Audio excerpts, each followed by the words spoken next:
for every 100,000 persons. There are nations that only a third of the country is in these big cities, that have no electricity in the rural areas. There's no way to get to these AIDS sufferers who are scattered all over the place. And it's not about simply giving them pills, even if they're properly constructed pills. People who have HIV and AIDS in these poor countries often have other diseases associated with, bad water, no electricity, and this and that. So you can't just simply send a stream of pills out into the hinterland using volunteers and think that you're fighting HIV/AIDS. That's if the medicine actually isn't adulterated. Now, there's a diabolical company called Ranbaxy. Charles, before you get into that, I want to go back over a few points, make sure everybody's clear on them.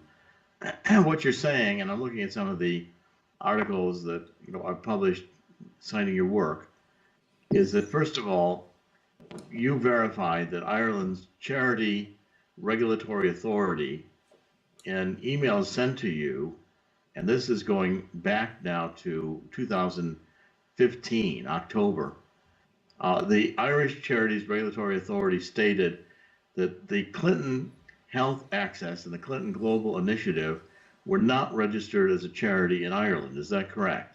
That is correct. And what's the problem with that? Well, technically speaking, how did they solicit money from your government without registering as a charity inside Ireland?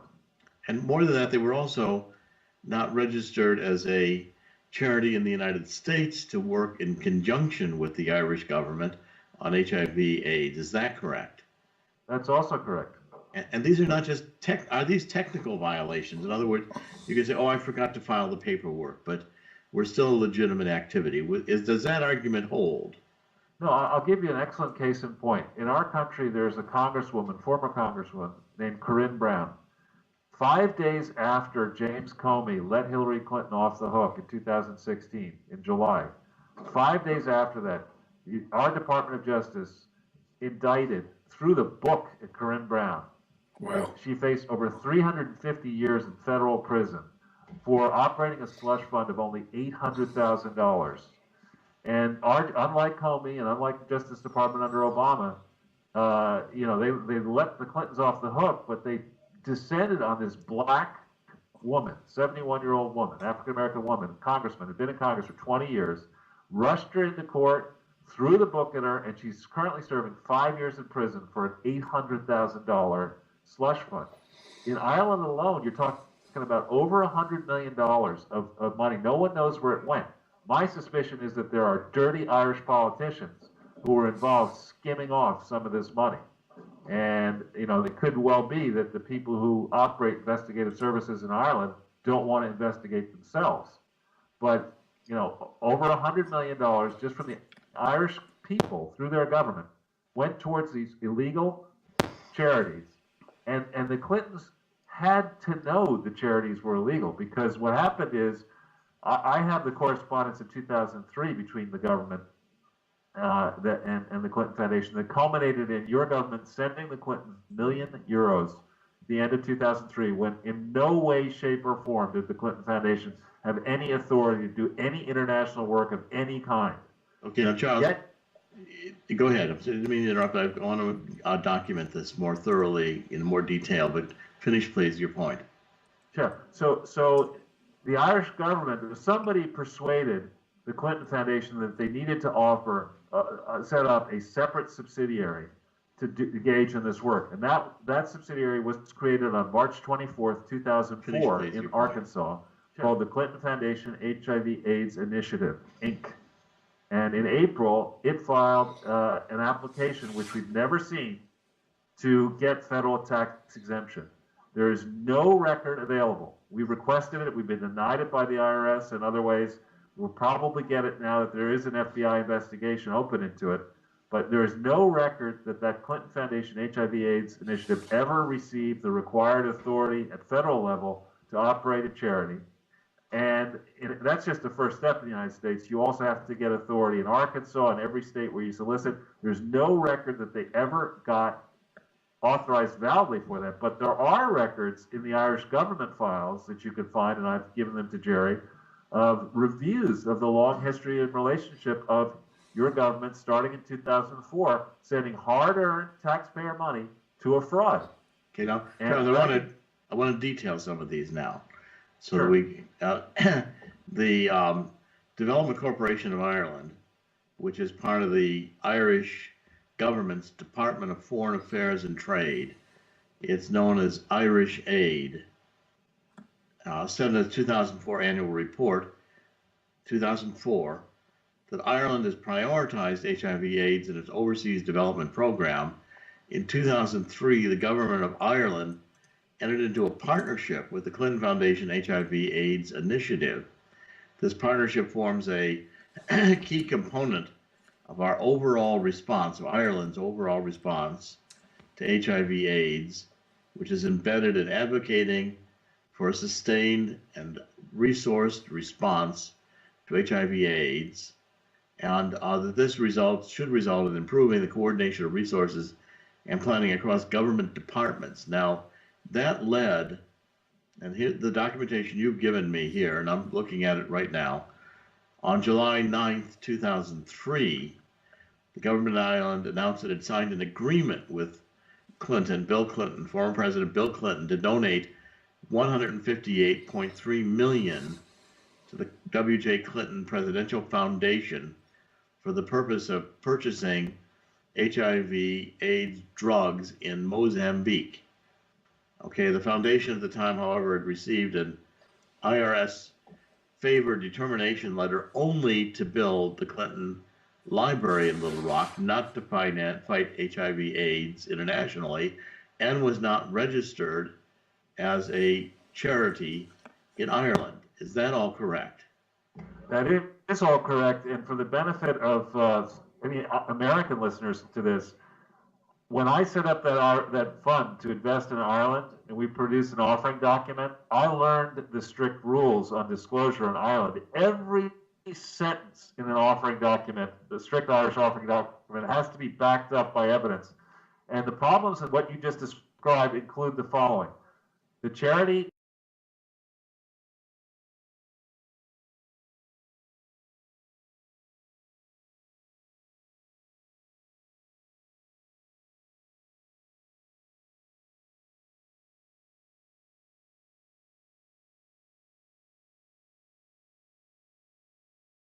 was not registered in Ireland. The charity was not authorized for this purpose in the United States or in any U.S. state or any foreign location lawfully. Bill Clinton was not an officer direct. Lawyers, they're very smart. Obviously, somebody was told not to do due diligence, because if you spent half an hour figuring this out back in 2003, you could have seen that this was a fraud. And evidently, Ahern and his people decided, we're going to get behind this. This is helpful to our raising Ireland's profile internationally for doing good works. I mean, that was a very big commitment, I think, for Ireland to a foreign aid effort. And they just must have decided that they weren't going to do the work that you're supposed to do to check anything, because it's such an obvious fraud. No due diligence whatsoever. And Ahern, A-H-E-R-N, Ahern.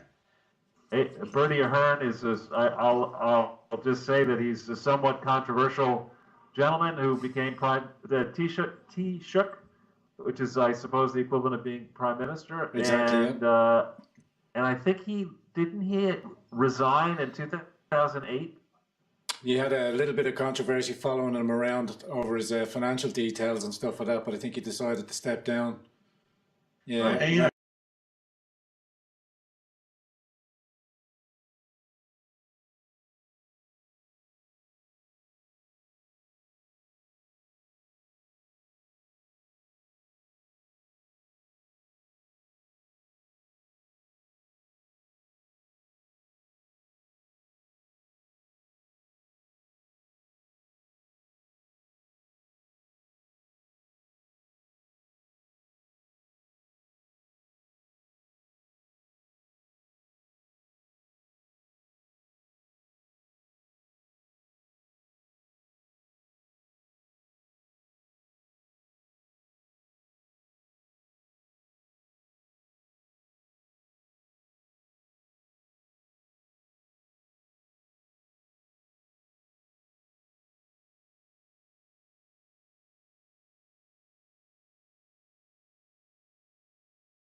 that correct, Charles? Well, it's correct that those agreements were signed, but it's not correct, or we don't really know where the Irish money actually landed. Because if you look in the Clinton Foundation disclosures and also the spin-off Clinton Health Access Initiative, they disclose cumulative donations by various entities. And Ireland doesn't show up as much, and Development Corporation of Ireland doesn't, I don't even think, appear.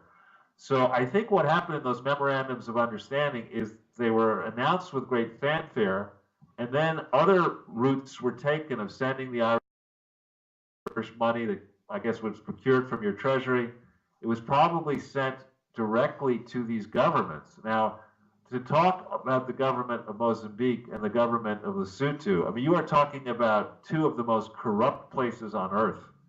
And there's multiple news stories out there of different charities that had trouble, especially in Mozambique, but also in Lesotho, where governments would, announce these memoranda of understanding, send money down to the country, thinking it's better to send it to the country itself, and you'd have, the leader of the country or the finance minister or the head of the central bank in various African countries and other countries just arrange to steal the money. And, it's a very dangerous thing to these medicines. Just as I was talking a little bit about these medicines, these HIV/AIDS medicines are very dangerous medicines. If you give HIV/AIDS medicine to somebody who does not have HIV, you're killing them. If you give them medicine that isn't properly, checked to make sure that, between flying it all or sending it by boat from India all the way down to Mozambique or Lesotho, that it's not stored properly, inside the boat or in the plane, and then when it gets into the country at the port and then into the rural area, that medicine can degrade. And you give that medicine, the kind of medicine that the Clintons claim they were using for kids with AIDS or for people who can't, it's called second line medicine, that is where the first line medicines don't work. You give that stuff and it's not right, if something's off with the medicine, you are actually killing people. I mean, and the deaths that people suffer from this are not, their skin falls off their body. It's horrifying ways to die. And, this kind of stuff cannot be administered by volunteers, by people, with 13 Blackberries flying around the world, jumping to this meeting and that meeting the way our Magaziner likes to do. You've got to have people on the ground in these countries that don't have the hospital systems, that don't have the doctors and nurses, that don't have the way to get to the patients. The medicine cost of treating HIV and AIDS is less than a fifth in developed worlds of the additional costs, the care, the treatment, the doctor's attention, the buildings and all that kind of stuff. If you don't have any of that on the ground, you don't have roads, you don't have safe roads, you're kidding yourself putting that amount of money in these corrupt places at a time when, in addition to whatever Irish money was going to Mozambique, George W. Bush, and I have my issues with him, even though I'm distantly related to him, George W. Bush signed up to put $15 billion worth of U.S. money starting in 2003 into countries like Mozambique around the world to fight HIV and AIDS. $15 billion. Why would Ireland need to send another 150 whatever into these places? And how do they make sure between the U.S. and other efforts and Irish efforts that we weren't double counting? That we weren't sending, the corrupt people in rural parts of Mozambique weren't, taking the same droopy-eyed child and putting that person out in front of the audience and saying, yeah, please give us this money, Ireland. You get the money, take the same child, show that to the Americans. I mean, it's the potential for fraud here and abuse is so gigantic. And then you get to the question of the drugs themselves. Before we get there, Charles, I want one more point I want to make sure you're making the audience appreciates, and that is, now, all of this money that was supposed to be coming from Ireland, there's hundreds of millions of dollars to fight AIDS in Africa. When you look at the Clinton Foundation financials, does that money get reported in the Clinton Foundation financials in U.S. reporting? It does not. And so there are, it's a great question, Jerry. Thanks for asking it. So the Clintons are masters on their website, which is, the Clinton Foundation. If you Google Clinton Foundation and financials, you'll get to it. They're masters in putting out some of the information that's relevant and then omitting crucial information, which we now have. So the versions of the annual tax forms, which anybody in the world can see for free, these are called 990s.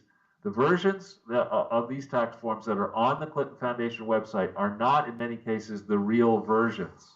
They're either early editions. They're later amended versions that are not on the site. Or in the case of the Clinton Foundation HIV and AIDS effort, there actually were 990s for that subsidiary for 2004 and 2005.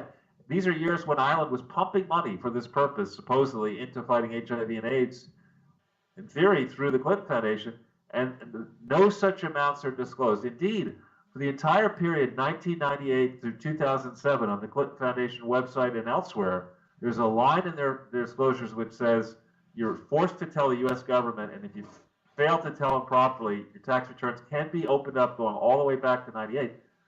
Not one penny is declared of government donations from 1998 to 2007 in these official forms, which you're not allowed under U.S. law to submit a tax return that's partially correct.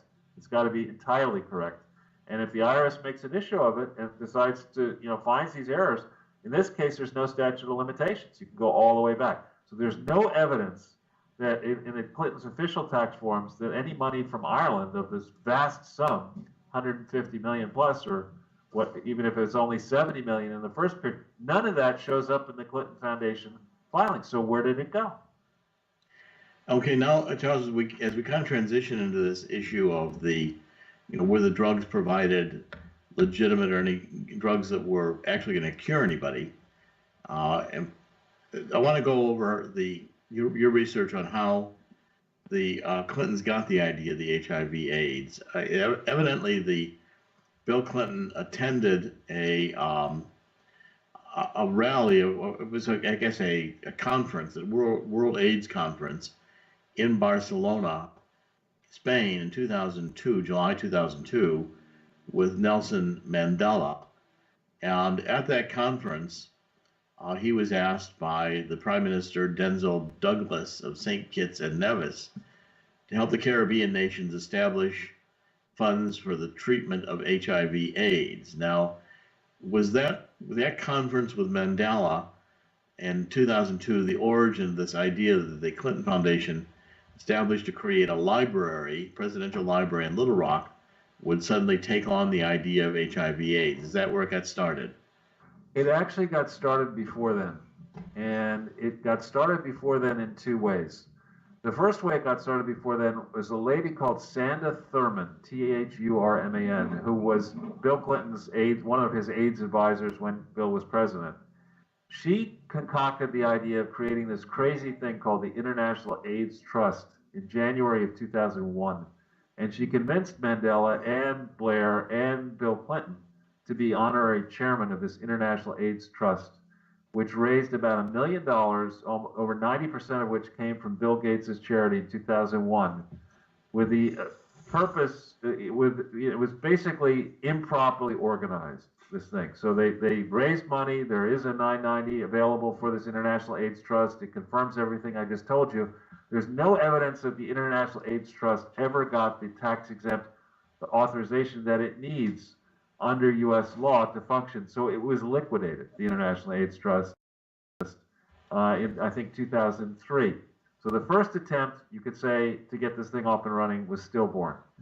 Early in January 2002, according to a book by, you would know Joe Conason, Jerry, but I don't know him personally.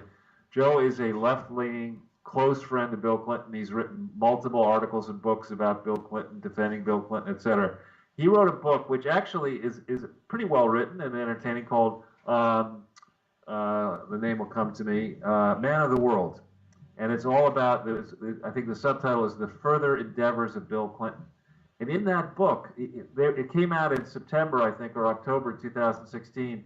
It's a book that was written fully expecting Hillary Clinton to win. And so, unfortunately for Mr. Conason, Mr. Clinton, and many involved, it is a confession of charity fraud. There's extensive details concerning how this came to light, if you're to believe Joe Conason. In January of 2002, Ira Magaziner got a phone call from Maggie Williams, who supposedly asked Ira to help Bill Clinton think through how to make his foundation truly impactful. And out of that, Ira, at his own expense, started flying around the world, meeting with world leaders, and did a lot of work prior to the July 1st meeting, July 2002 confab, where you're right, Bill was there, Ira was there, many famous people were there, and Bill committed by July of 2002 to have his presidential foundation fight HIV/AIDS. But he was not an officer of the Clinton Foundation. He wasn't president. He wasn't of the Clinton Foundation. He had no official right to bind the Clinton Foundation to do anything, and certainly not to do things that were outside its authorized articles of incorporation. That is just bold-faced illegal activity.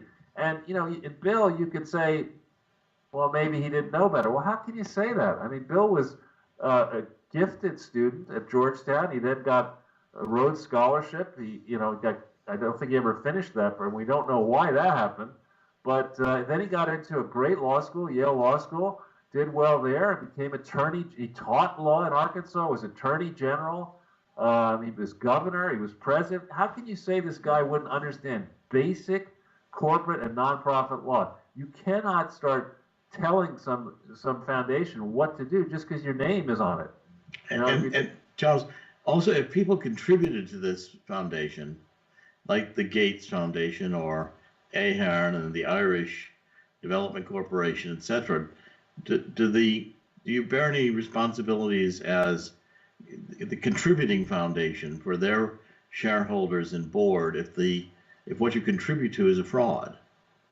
Right. Those are so two separate questions. I think the private foundations, that would be the Gates foundations, these famous foundations you hear about in America. And I believe Dennis O'Brien has a foundation. I think it's called the Digicel Foundation. But the famous ones, the Gates Foundation is the largest private foundation in the world. Under U.S. law, in 1969 or thereabouts, Congress became concerned that these private foundations would be used as slush funds. So there's so many of them, the IRS can't check every one of them. So they changed the law to give place the onus on the directors or trustees of a private foundation to do due diligence on the entities they want to give money to. And there are very strict laws in the U.S. that if a private foundation gives money to a fraud, it has an absolute duty to attempt to get that money back in the year in which the donation is made. And if it fails repeatedly to do, if it gives repeatedly monies to frauds and fails to get the money back, the IRS has the recourse to retroactively determine that an entity like the Gates Foundation, in fact, was a for-profit corporation and should never have gotten the tax benefits that it did get. And the penalties are gigantic. I mean, right now, I would argue that the Trump administration holds Bill Gates' future, and Warren Buffett is a big donor, in the square of their palms. They can direct the IRS to study the entire realm, and they should do this, of private foundations, to see who has been sloppy in due diligence, who has been routing money to this fraud, and then go against these private foundations that have, as I said, 5.2 trillion all told. Many of them are completely legitimate, but even if, let's say, half a trillion in assets are illegitimate, the United States taxpayer could get a bunch of money back, and probably they would go first. But in addition, the people of Ireland would have potentially recourse, I don't know Irish law, but would certainly have the ability to question the Gates Foundation and say, we put money inside this fraud thinking that you had done due diligence, and you want to you keep all this Microsoft money here in Ireland tax-free. Maybe we want to revisit that, whether there should be special rules here about your mischievous behavior and your illegal behavior here.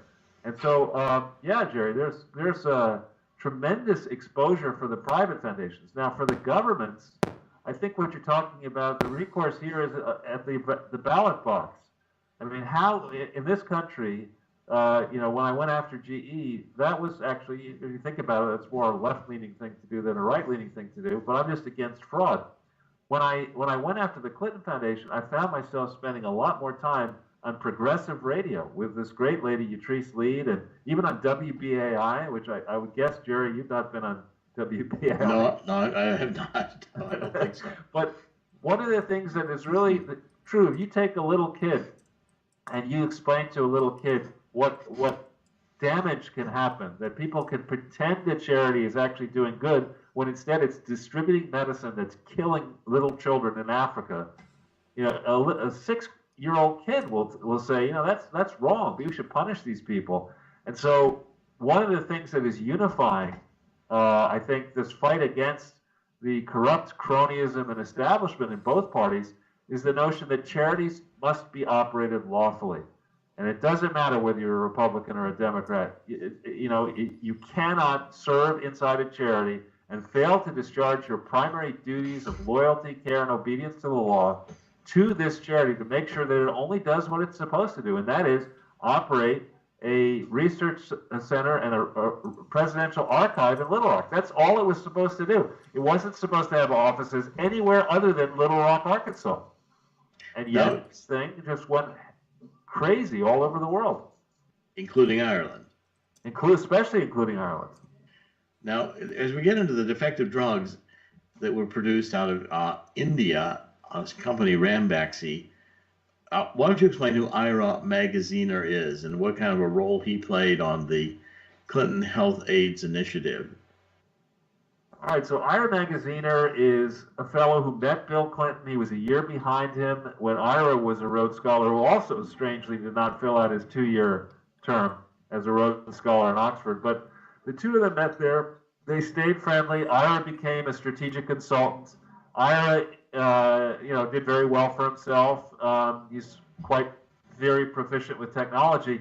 And Ira was among the people who takes credit for crafting Ireland's forward-looking game plan of attracting the pharmaceutical industry, attracting knowledge-based industries into Ireland, which is a campaign that began, I think, in the 70s and 80s and really took off in the 90s and the early 2000s.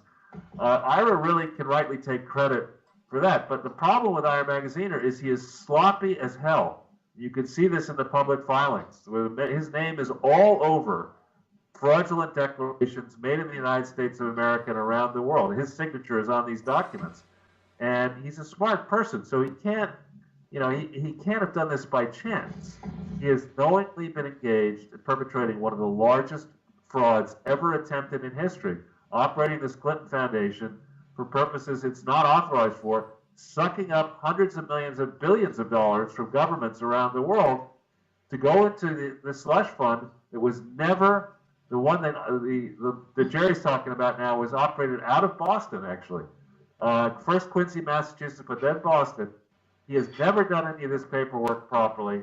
And how do you explain that? How do you say, here's a Rhodes Scholar, one of the smartest people in America, goes off, has this distinguished career, earns tens of millions of dollars advising on complex assignments around the world, and he can't see that it's incredibly dangerous to, procure drugs from sketchy places, sketchy companies, and then fly this stuff around the world. But there's no evidence that the Clinton Foundation ever spent anywhere near the amount of money that is claimed that Ireland sent them for drugs themselves. No evidence of that.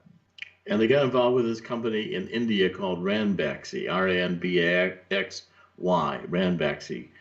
What was that company all about? All right, so that's an interesting thing. So in the United States, our drug prices are very high. So there has been a business developed, and I think it operates around the world, selling what are called generic medicines, generic knockoff copies of branded drugs. That's in essence what this Ranbaxy was. And by the time they met the Clintons in 2002, Ranbaxy was being advised by Rajat Gupta, that crook former, he's a felon now. Then he was the chairman of this famous accounting consulting firm called McKinsey. Rajat had the assignment, his firm had the assignment for building Ranbaxy up. Rajat connected Bill Clinton to Ranbaxy. Rajat also hired Bill Clinton's daughter, Chelsea, to work for McKinsey and on these health-related topics. And there's a great work done by Marsha Blackburn's staff. She's a congressperson in Tennessee, now running for Senate. They did a lot of work in 2016, published a report in September 2016 that lays this all out, called the India Success Story. You can see it online. And this Ranbaxy company now in hindsight, we know had a major league problem. They had this gigantic business exporting generic drugs, not HIV drugs, but generic drugs into the U.S. They needed political cover. So they first hooked up with the Clinton Foundation in October of 2003. There's an agreement mentioned in their annual report. Ranbaxy was a publicly traded company. And Bill and his team and Ira started pumping out and promoting the use of these Ranbaxy products. There's a great article. It's a very sobering article called "Dirty Medicine" in Fortune magazine, published in May of 2013, that recounts all of this in gory depth. And I'll be quick on it, Jerry and Graham. But by August of 2004, the World Health Organization and the government of South Africa became very concerned about the quality of Ranbaxy HIV/AIDS medicines that were being promoted by Bill Clinton and Ira Magaziner. So an investigation ensued, and it turned out it took a long time, and the prosecution of Ranbaxy in this country was in part led by Rod Rosenstein. By May of 2013, Ranbaxy paid a $500 million fine for distributing adulterated HIV/AIDS and other medicines around the world, in part through the Clinton Foundation. And I would argue that fine is not enough. The promoters of Ranbaxy played it smart. The second these investigations started, they sold their stakes for many billions of dollars. Those promoters are currently being sued by the company that they sold Ranbaxy to in the middle of this investigation, and who knows what will happen to them in the end. When this Fortune magazine is really chilling, and if there are children in the room, they should maybe leave. That language, but it's the tough story I'm going to tell. Yeah, go ahead, Charles. You're okay. Should be good. I have that article up in front here for the people to see. Good. So what happened is when this whistleblower determined to go public, to push the company to do the right thing in 2004 and 2005, originally the top brass at Ranbaxy said, all right, we want to make this right, and they take it up to the CEO. Thinking they're going to get a green light to fix everything and do the right thing and do right by the people who are using these drugs. And the CEO, an Indian gentleman, looks at the group supposedly, what are you guys making a big fuss about this for? All we're doing is killing black people in Africa. Wow. Who cares? Wow. Unbelievable. That's critical. It's in that article. And this, of course, also then involves the money that came from Ireland, because the money that was pumped into this, Ireland and France were two countries that were pumping a lot of the money into this, and the World Health Organization in Geneva was also involved in this scam. And Ranbaxy, what it fundamentally came to it, as you're pointing out, didn't care that the drugs were defective, because they're saying it's only blacks in Africa dying. Is that all correct, Charles? It is. And when you think through, in my younger days as a student, I actually traveled extensively and wrote a lengthy paper about the country of Kenya. But I traveled all over Africa. And, when you do that, when you spend time in Africa and you take off your politically correct glasses, if you're still wearing them, you come to understand that in Africa, it's not a case of racism. There still is, profound ethnic rivalry. Black on black ethnic rivalry. There's no such thing as black solidarity in many places in Africa. And imagine this: you're sitting there, you're a corrupt leader of, let's just pick a country like Rwanda, where we know there were trouble, and we know there's deep ethnic rivalry there. And you hear that some amiable dunce, George W. Bush, is going to send around $50 billion to different countries to say they have an HIV/AIDS problem. You're going to put your hand up and say, yeah, I got an HIV/AIDS problem. I need some of that money. And then if you're really diabolical and you want to kill off members of an ethnic group that, has been opposed to you historically, you have no problem distributing adulterated drugs to that group because it kills your enemy. So it's a perfect thing. You get a lot of money coming into your country. You can divert that money personally. You can pretend you're doing good work fighting HIV/AIDS, you get international credit for that. And meanwhile, behind the scenes, you're killing off your rivals. I mean, that's the kind of stuff that I suspect did happen and is happening in Africa and around the world, because this Clinton charity is not property. It's never been meant to do this. It's never had the required control.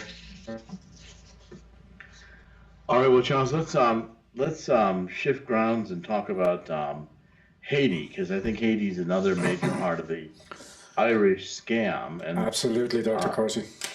what happened in Haiti, Charles, that precipitated the Clintons and the Clinton Foundation Sorry, involvement? sorry about that. I got a call and it just overrides Skype. Sorry about that. No, Charles, we're saying we're shifting now to Haiti. Okay. And what happened in Haiti? Talk about the earthquake and how it got the Clinton Foundation and Secretary of State Hillary Clinton involved, because we're going to lead now to the major role played in the Haiti saga by Dennis O'Brien. Okay. Well, let me, if I may, Jerry, let me set the stage by going a little bit further back into time. Yes. And Haiti is a country that God, arguably God forgot. God has decided to torture. I mean, Haiti sits on one side. I think the western side of an island. Dominican Republic is on the eastern side.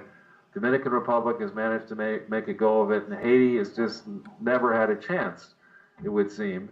A gentleman that some people describe as, you know, the next Albert Schweitzer, Dr. Paul Farmer, decided to start experimenting in Haiti before he actually was a doctor, and in theory began curing people, but began experimenting, you know, with HIV/AIDS treatments. And I've got experts looking at his work who really question the soundness of his work. But based on his work, starting in 2001, April of 2001, the arguments to throw tons of money at fighting HIV/AIDS were advanced in part using the work of Dr. Paul Farmer and another person I think is a scoundrel, Jeffrey Sachs, who was then a professor at Harvard. They mounted this argument that the world needed to come up with tens of billions of dollars to help fight HIV/AIDS using these drugs. And they then began with the Clinton Foundation experimenting on the people of Haiti starting in around 2004. So there's a long track record, I think, of abuse, and the likelihood is that these Ranbaxy drugs went into Haiti starting around 2004 or thereabouts. By 2010, in January, actually, I need to go back a step. In April of 2009, Bill somehow was convinced to be a special UN envoy to Haiti, which gave him superpowers, you know, above the law, basically, in Haiti, to start trying to help. And then after that happened, in January of 2010, I think January 12th or thereabouts, an earthquake hit, and it just devastated the country. Devastated it. It hit right in the capital city there, and you know, you see pictures now. It's no better. It's worse off now than it was then. It's just a complete mess. And there's a country where, again, you have the problem of you don't have doctors, you don't have nurses, you don't have hospital beds, you don't have electricity where you need it. You don't have basic infrastructure that would allow the fight against HIV/AIDS and other issues to happen for you. You just don't have any of that. So there are various estimates of how much money was raised. People's, you know, it was really poor people would give on their cell phone, maybe using Dennis O'Brien's technology, the Digicel technology, would send, you know, little bits and bobs, €5 here, €10 there, and then big governments. I don't know how much Irish government gave, but the U.S. government, the UK government, many governments gave, all told, some estimate as much as $13 billion may have been sent towards Haiti. Now, to put that amount of money in perspective, the entire population of Haiti in a recent year that I checked only consumes $10 billion in total, the whole country. So if you send $13 billion towards a country where each year all the population spends $10 billion, you ought to get more than a T-shirt for that. I mean, you should be able to put, you know, hospitals up and redo roads and maybe, you know, electrical systems and this and that. No evidence. There's been no accounting for where this money went. And worse, in the Clinton Foundation books, it's a travesty. Bill talks in his forums that the Clinton Foundation first set up a Clinton Foundation Haiti Fund. There's no evidence of that. Then with the Bushes, they created the Clinton Bush Haiti Fund, and they claim in a filing for 2010 that they routed $37.2 million, which is a gigantic amount of money in the Clinton Foundation books, down to Haiti. But they say they sent it to a post office box address in Baltimore, Maryland, where there is no such Clinton Bush Haiti Fund. It's never registered in Maryland. there is no such entity. So on the surface of it, that screams out as a massive fraud in the Clinton Foundation books, 37.2 million. Bill and the former leader of Haiti were then appointed co-chairman of something called the Interim Haiti Relief Commission that was supposed to administer the 13 million or whatever the money was, and they refused to account for that money. And they're able to get away with it because the UN is a sieve of corruption, in my view. I mean, that is just a travesty that the people of Haiti, these downtrodden people of Haiti, may have had as much as 13 billion sent towards it, and then thieves have basically stolen money that was intended to help these poor people. And still those poor people are there without electricity, without food, without medicine, without education, without infrastructure. And this is after we, in theory, have sent them 13 billion. It's disgusting. Now, Absolutely.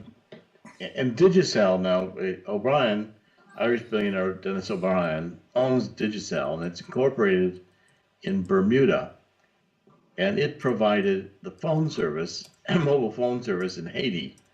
Now, O'Brien claims he opened all these schools in Haiti, which would sound like he was doing some very good, philanthropic work. But what in fact did Digicel? What was the operation of Digicel in Haiti, and how did it work in conjunction with the Clinton Foundation? All right, so in theory, and there's no proof of this because none of the Clinton Foundation books have ever been actually audited by using the strict rules that apply. So we don't really know the truth yet, but Dennis O'Brien is listed and Digicel Foundation are listed as major contributors over time to the Clinton Foundation. So as yet, we don't have any proof of whether that money actually went there. I don't know where the Digicel Foundation is organized, but I guess its books are probably not checkable either. What is checkable is that Digicel actually filed a public offering to try to go public a while ago. I don't think they were successful. And the last time I checked that offering, which is a matter of public record, anybody can get it. If you just punch in Digicel, the name, into Google, an offering, you'll see a copy of it. That document describes a company that appears to me to be nearing bankruptcy. It has massive debts.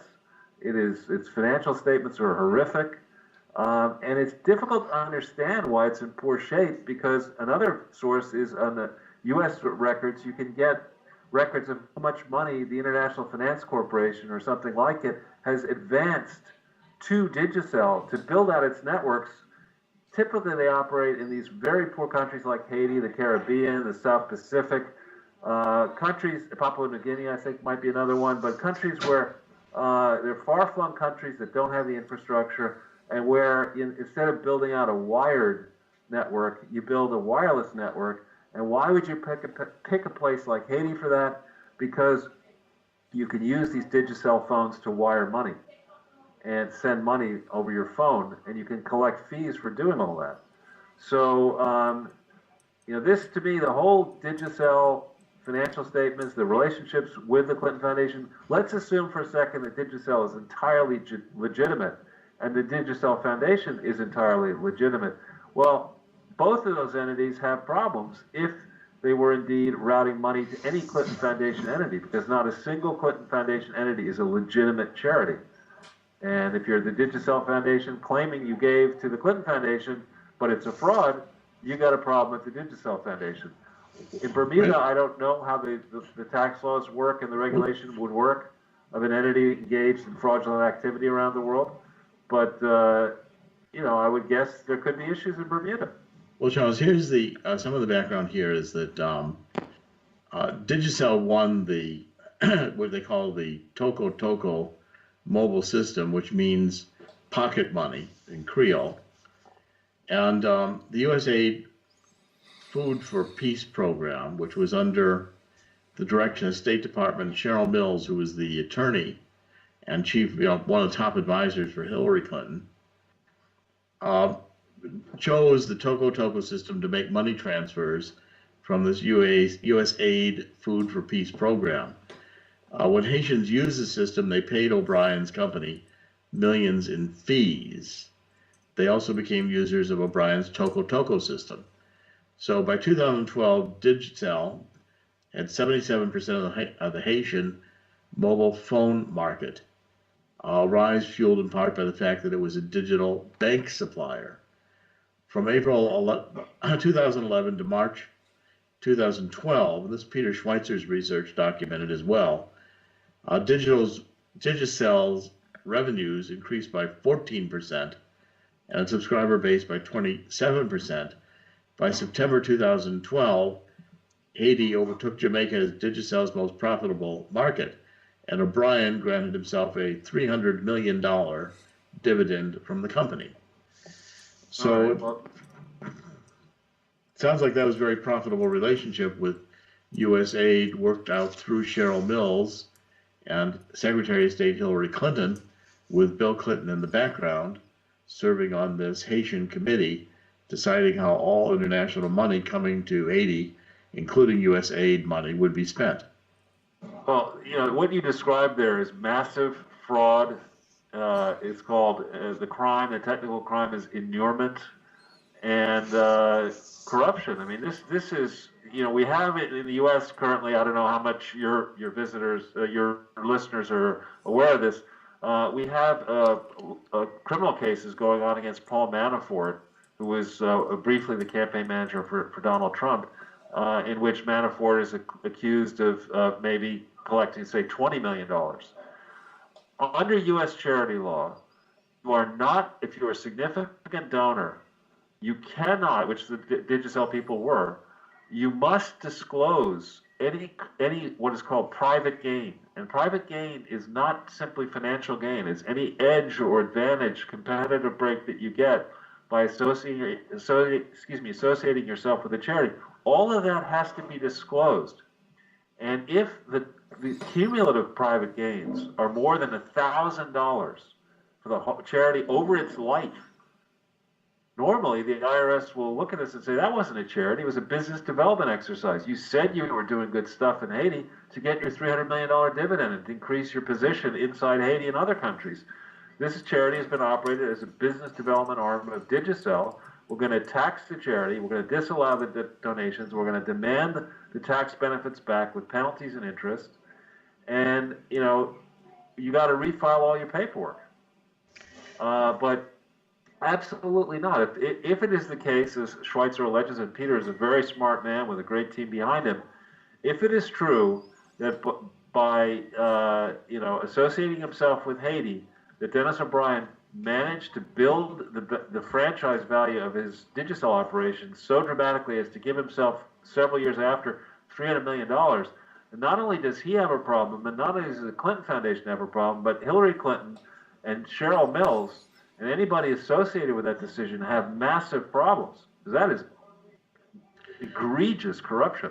And Charles, the story Peter Schweitzer tells goes on because in USAID in June 2010 announced that it was, this is again 6 months after the earthquake, decided it was going to jumpstart the delivery of financial services by mobile phone in Haiti with a $10 million grant aimed at the creation of the Haiti Mobile Money Initiative.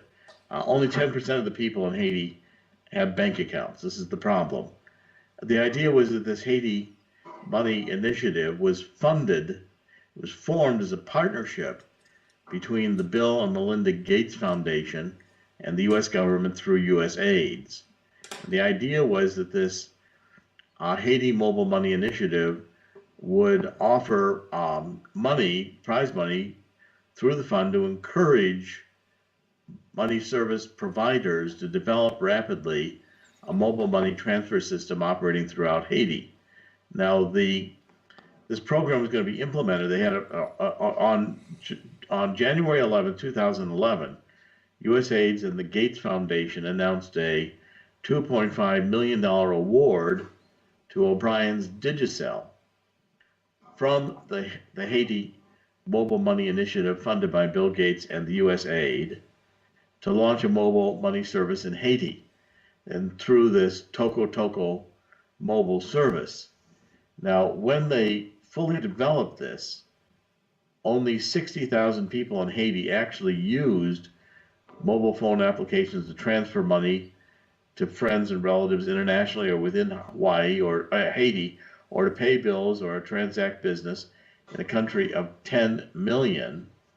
Yet the cash that went through this was ultimately paid 2.5 million award to Digicel to provide the service. It's outrageous. How so? Outrageous. I mean, well, because you have to disclose these type of transactions in the tax filings. These are called related party transactions.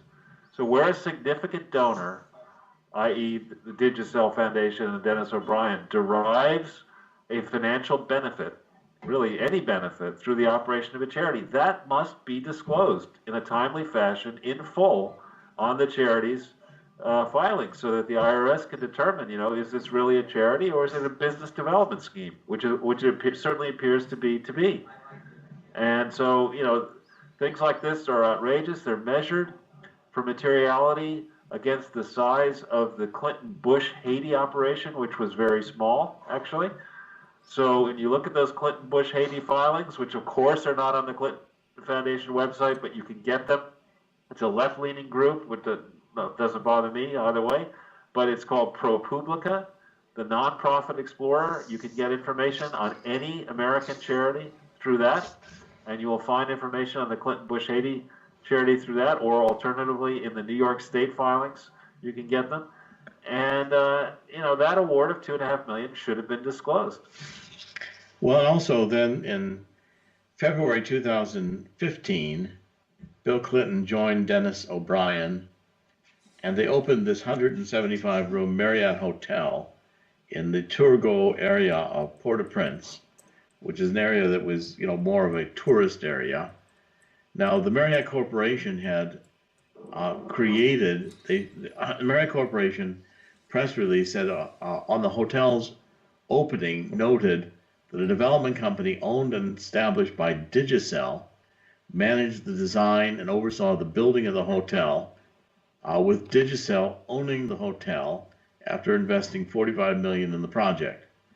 And this is, again, Bill Clinton and O'Brien, who was touted then as the head of the Clinton Global Initiative Haiti Action Network, a new entity they formed, which I doubt, was that ever registered anywhere, Charles? No. Attended the hotel's opening ceremony with Haiti President Michael Martelly and Marriott's International President for the Caribbean and Latin American region, Craig R. Smith. And they said this idea of opening the Marriott Hotel came from Bill Clinton and was organized.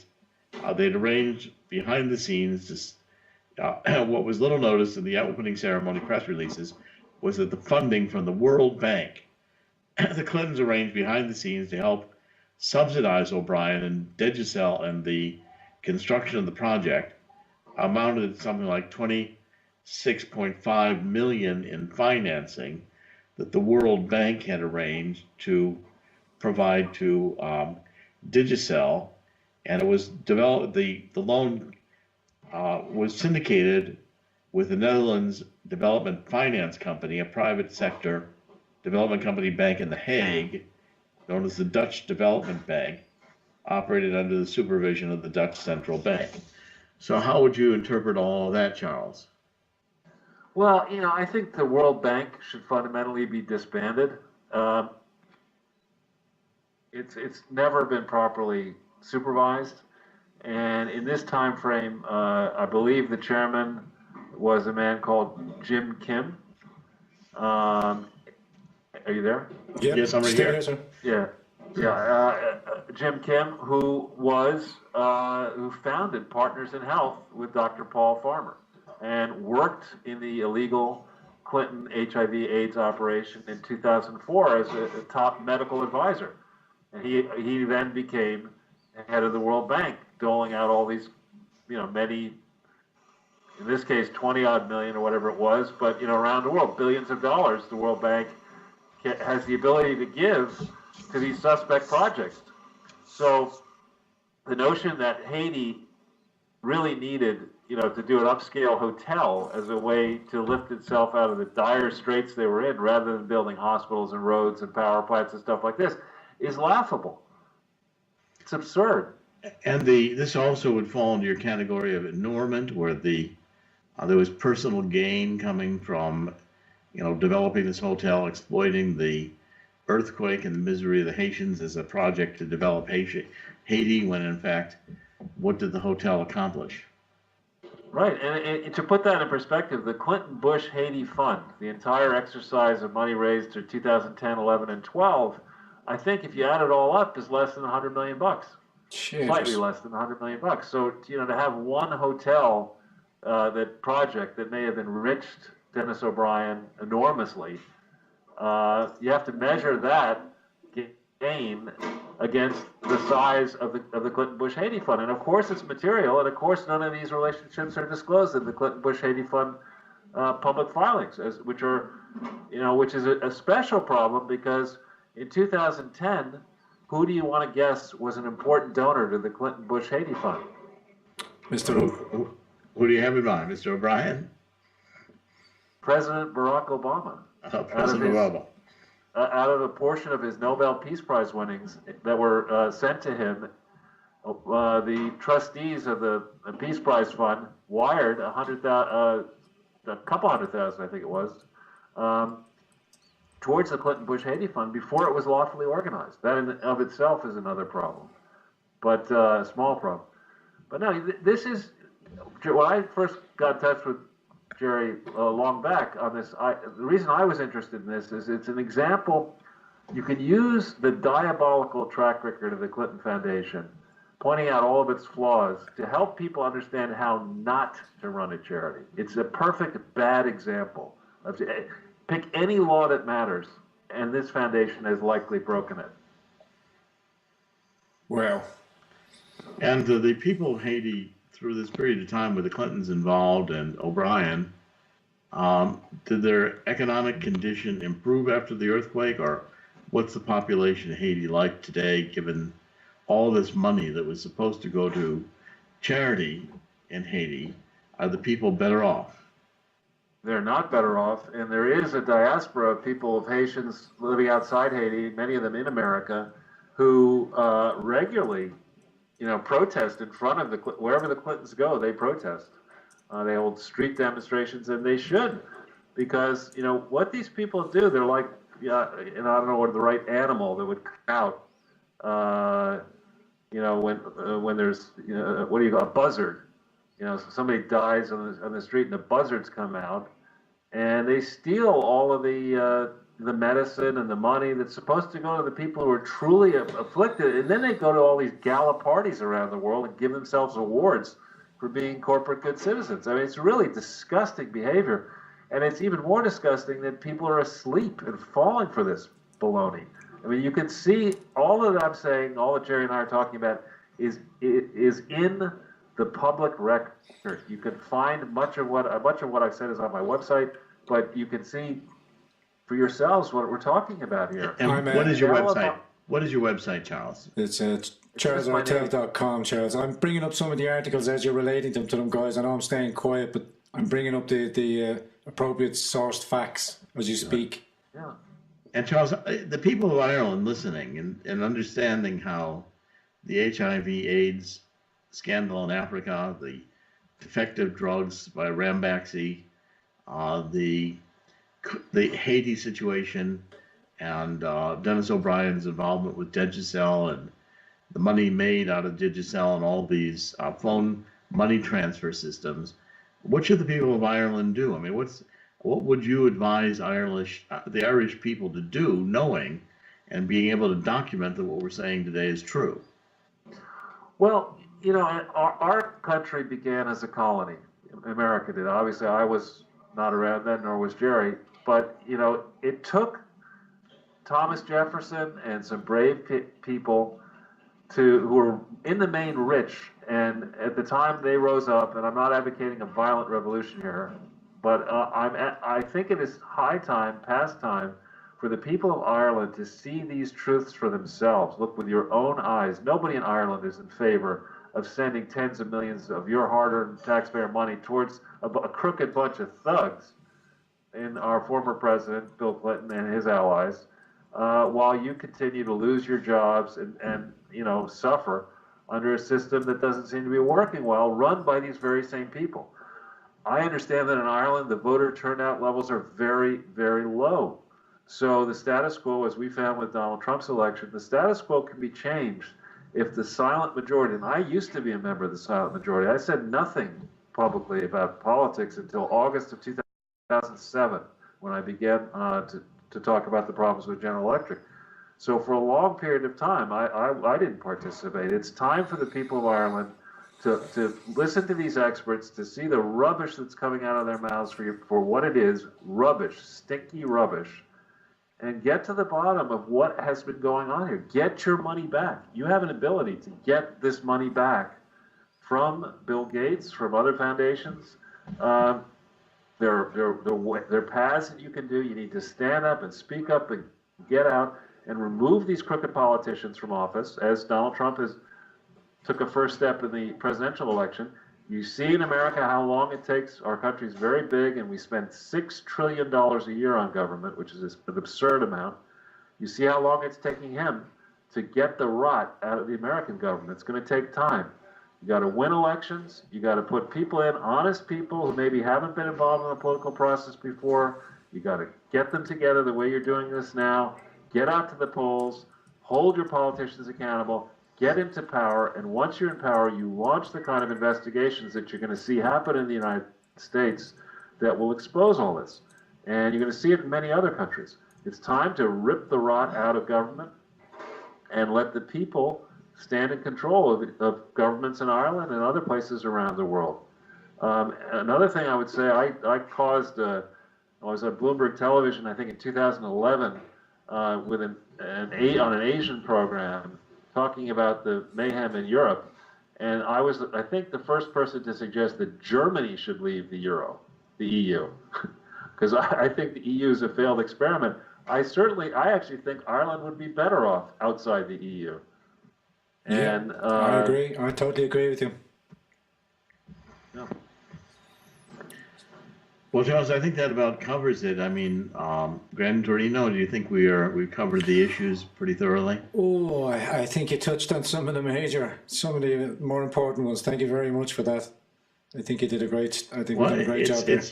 It's Charles's research, and I want to kind of conclude today by saying that where we began, that what the strength of Charles's research, what has always impressed me, yes, is the ability to go through the financial statements and the public registrations that need to be filed for a charity to be run. Charles is very good on this, either with the corporation and their requirements for reporting and filing audited financials, and equally with the charity. And this, I think, is the largest, most egregious, outrageous charity fraud in history, perpetrated by a former president with countries including Ireland. And I think the purpose of Charles's work, and certainly mine, other people like Peter Schweitzer, are to bring this to a close. We mentioned Tom Fitton and Judicial Watch. There are many of us around the world that want to see these fraudulent charities closed and the people who run them brought to justice, because I think it's unconscionable that you take a earthquake in Haiti or a massive disease epidemic like HIV/AIDS in Africa, and that you raise money supposedly with the good intentions of helping these people, and what you do is the money gets stolen by criminals and crooks, doesn't get reported, and the people end up as bad off or worse than they were before. Now, Charles, would you like to kind of summarize your conclusions on all of this? Sure. So when I started on this, really with you, Jerry, I knew it was going to be a multi-year process. And, fortunately, I have the patience to last it out. And I'm delighted to continue working on this. But a lot of people who've been following this will say, well, all right, Charles, when is something going to actually happen? And I can report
it's a matter of public record, that in the United States, there are multiple active investigations at federal and state level that have been going on for some time. And once you go down, I'm just a person, yes, I can read financial statements, but when you sic the FBI and motivate them and other of our tough services to actually look at this, including the IRS and then state taxing authorities, you have enormous weapons inside this country that have been trained on this foundation mess for a long time. And in addition, we've had success now with foreign governments. The largest donor to the Clinton Foundation, believe it or not, is the government of France, through an entity called UNITAID. And UNITAID is another slush fund based in Geneva that has sent over $600 million to the Clinton Foundation. And much of that money disappeared in 2007, 2008, and 2009 when Hillary Clinton was running and losing her chance to be president, and then as Barack Obama took over as president. So there's a big scandal at UNITAID. It involves not simply France, which is the biggest donor, but the UK, Norway, Spain, and many other smaller countries, South Korea, small African countries have given money to UNITAID, which in turn was then diverted, stolen, or worse, as it was sent towards the Clinton Foundation HIV/AIDS initiative that actually never existed as a valid charity at any time, anywhere in the world. So these investigations take time. They're going to embarrass a lot of people. But I think, as was the case in GE, when I started on that, my initial friends I would go to would say, I think GE has a very serious problem. And then my friends would look at me and say, well, I think you're crazy. And it took a little while, but before long, public sentiment shifted on GE. I don't think there's a single defender outside the company who would look at this mess that still isn't finally resolved and say, yeah, that's a great place. Similarly, the Clinton Foundation, the tide of public opinion has shifted against it. With each passing day now, you're going to find, and I'm going to find, more and more information come out into the public domain that will confirm this work. I don't have access to any inside information at the Clinton Foundation, only stuff that is in the public domain. But as people start getting indicted, as testimony comes forward, and as convictions are won, it will become ever clearer that all of these fake foundations associated with the Clintons are just that. It's a fraud. And Charles, I'm sorry. It's the largest unprosecuted set of frauds in the history of mankind, and I'm not, promoting something. I'm just those are the facts. It's way bigger than Madoff. And Charles, the Clintons have also, we've seen now that we have some of the records from the FBI with the Inspector General coming forward and seen, for instance, this Andrew McCabe, who was just fired yesterday, so he would not get his pension, had actually been involved in protecting the Clintons, in this case, taking the private email server that Hillary used and rewriting and helping to rewrite FBI Director James Comey's public statement about not prosecuting them, to change the language so that no language suggesting violation of a criminal law was included in Comey's statement. So with this level of political cover within the Department of Justice and other high levels of the U.S. government, the Clintons have managed to skate through crisis after crisis and managed to date to keep the Clinton Foundation from being seriously investigated. What makes you think that now there would be political resolve in the United States or around the world to actually conduct a serious criminal investigation that would bring people, which may include not only Bill and Hillary Clinton, but others in other foreign countries, or even the Gates Foundation, the Gates Foundation's trustees, to justice by being indicted for serious criminal offenses? What makes you think the political resolve today would be willing to pursue this? Well, I think the election of 2016 and, the degree to which Donald Trump has rolled up his sleeves and gotten to work, many different fronts, winning, putting America back on a path towards robust growth again, getting his people finally confirmed and in office. The fact that we do know, it's been publicly confirmed that the FBI has been investigating this since recently, and in addition, the IRS has confirmed they investigated starting in July of 2016. So I think what Donald Trump had to do first, in your book, Killing the Deep State is an important read. That, there's a lot of rot in government that has been there going back to 1992, if not earlier, maybe even '89 when George H.W. Bush was there, or even perhaps before then.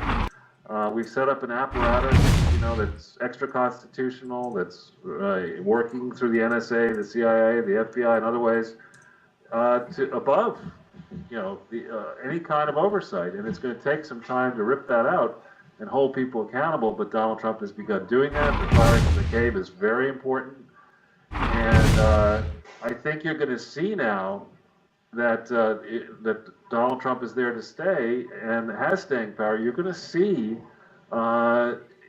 people inside our country and around the world conclude, actually, in a bipartisan way, that operating a presidential charity as a personal slush fund, this sloppily, where people may have actually been killed by the activity in the HIV/AIDS, is not something that it's not a traffic ticket violation. Huge. If Corinne Brown's going to go to jail for $800,000, then this thing has declared revenue of over $2 billion that we know about. Counting affiliates like the Global Fund and others, you're up above $100 billion easily before you start thinking about illegal personal gains. You can't put an African American congresswoman in prison who served this country for 20 years. You can't put her in prison for 5 years over $800,000 and let the Clintons skate. You can't do it. I'm not going to let that happen. You've got Charles, to bring this to the fore. Do you think, this again, we talk about deep state, and so here you've got a former president operating since 2001, so now we've got 17 years of criminal activity that you're, alleging and documenting here as a deep state activity that whenever it comes to Justice Department attention, whenever it's brought to a state attorney general, has for 17 years been ignored and covered up.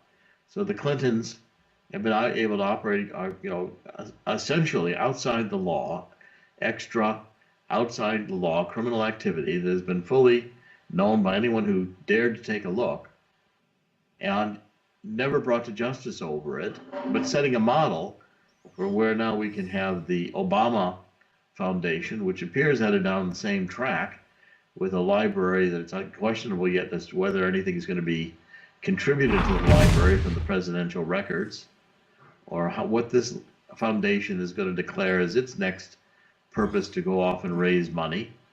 And by the way, we didn't get into other Irish connections. We could easily have talked about Bono, we might do and another show, U2. Dr. Corsi. We might squeeze another one or two in. And U2, and how they've gone on the bandwagon and promoted this as if this were this deep state ability to operate outside the laws, to violate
as deputy director of the FBI 2 days later. So there was a cover-up going on here, and we're beginning to see some of it. This I.G. Horowitz's report, the Inspector General of the Justice Department, will have to wait and see what we learn from that, whether he goes down as far as he needs to go or whether he pulls his punches. So I'm waiting to see that report. I've put a lot of people on notice that with the crimes I see that are extensive, we'll see if Horowitz sees the same crimes. If he doesn't go far enough, there's one thing we have to do. If he goes where he should go, a lot of people are going to be spending a lot of time, perhaps the rest of their lives, in prison. Well, Charles, I think we want to thank you for the hard work you've done. It's been eye-opening. I think you've internationally done a great service to people who care about justice and the truth. And so personally, I want to thank you once again, thank you publicly for your persistence, intelligence, and hard work to bring all this to light. Thank you for exposing the criminal nature of the Clinton Foundation and its ties to countries like Ireland. And hopefully people listening can begin to take action, understand what's at stake here, and demand that justice be served. 100%, Dr. Corsi. 100%, Dr. Corsi. And with that, I'd like to just say thank you to both my guests for joining up. I know I didn't have an awful lot to say, but I'm sure you'll understand that both our guests come with a wealth of information. Everything is sourceable information. You just go online, check it through, have a re-listen through the broadcast. I'll ask you for my part to like and subscribe. Press the little blue bell so you'll get reminders for little other shows. I'd like to give a big shout out to the 24/7 live stream team over there and all the moderators that work there and all the Discord members. I'm not going to list you individually.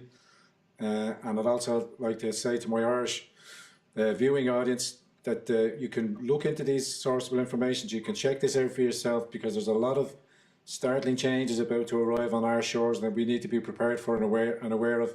And this platform, among with any others here in Ireland, will help share, and hopefully we can start bringing some much wanted need and attention to these nefarious actions. With that, Dr. Corsi, thank you very much for joining me here on the Grand Torino.